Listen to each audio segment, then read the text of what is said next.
आणि अहमदाबादमध्ये होणाऱ्या टी20 विश्वचषकाच्या अंतिम सामन्यापूर्वी अकोल्यामध्ये भक्ती आणि क्रिकेटचा अनोखा संगम पाहायला मिळालाय। शहरातील महाकालेश्वर शिवलिंग मंदिरामध्ये क्रिकेटप्रेमींनी विशेष अभिषेक करून टीम इंडियाच्या विजयासाठी भोलेनाथाला प्रार्थना केली। यावेळी क्रिकेटप्रेमींनी भारतीय संघातील स्टार फलंदाज सूर्यकुमार यादव आणि संपूर्ण टीम इंडियाला शुभेच्छा देत आज भारत विजय मिळवेल असा विश्वास व्यक्त केलाय। आणि यावेळी मोठ्या संख्येने क्रिकेटप्रेमी उपस्थित होते। इंडिया 100% रिपीट करेगी और ये वर्ल्ड कप जीतेगी। जब रोहित शर्मा ने ये बोला, और रोहित शर्मा की ये बात कभी फेल होती नहीं है। रोहित शर्मा का जो रहता है कोई बताना, वो सही होता है।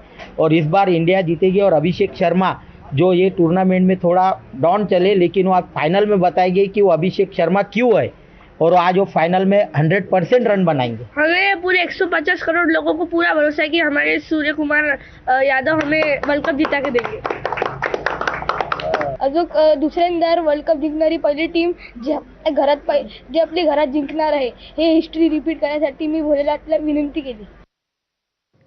यंदाच्या 2020